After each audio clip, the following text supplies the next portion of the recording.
and a new scheme being trialled by the force, hoping to develop a counter-narrative to ISIL propaganda. It plans to give repentant extremists who travel to join conflicts abroad the opportunity to tell their story. Well, joining me now to discuss this is Mohammed Shafiq. He's the Chief Executive of the Ramadhan Foundation. Good evening to you, Mohammed. This is a good idea, isn't it? Good evening, Bill. Well, I think we've just got to be very careful in the way this is implemented. Firstly, there is an issue of security. Obviously, if there are people who are being convicted of terrorist offences in this country, who then decide that the terrorist path is not the path for them, and then make a U-turn and become a double agent. So there's a worry about how do you protect the nation from double agents in that case. But the wider issue is that you can't have a strategy to defeat terrorism without engaging the Muslim community. There are many Muslim organisations working on a grassroots level to tackle the ideology of ISIS and the barbaric nature of why these people, some people in this country, feel the need to support them. And are the Muslim communities actually achieving that, though?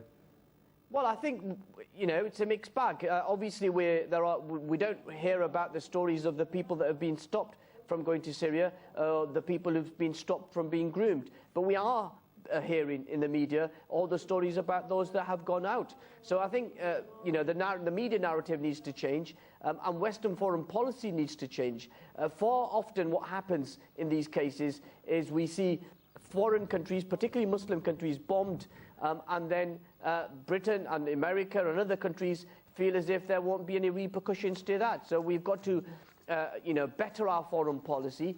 We've got to have a counter-narrative of engaging young people, giving them a voice in our politics and in our life, and in their careers and in their education.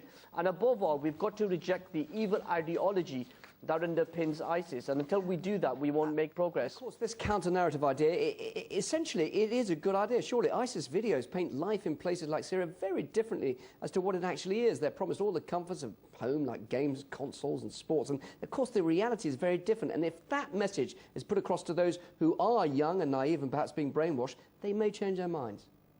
Yes, look, I'm all for, Bill, any way in which we can stop young people from being radicalised and groomed online through ISIS. The central ethos, I think, that we've got to promote is, one, the ideology is wrong. It runs counter to the faith of Islam. And secondly, you know, the British government and Western governments have to really reflect that if we continue to bomb Muslim countries, if we continue you know, to have a foreign policy that is biased against Muslim nations, then that will lead to a reaction in this country. That's not me as a Muslim spokesperson saying this. That's intelligent heads, you know, Dame Eliza Manningham Butler, the former head of MI5, saying that. So establishment figures recognise that unless you deal with the issue of foreign policy, you won't be able to defeat terrorism. I will stand with anybody who's prepared to defeat the ideology of terrorism, but we've got to have some common responses from the government and those in authority. Mohammed Shafiq, Chief Executive of the Ramadhan Foundation, live on RT UK. Thank you very much for your time.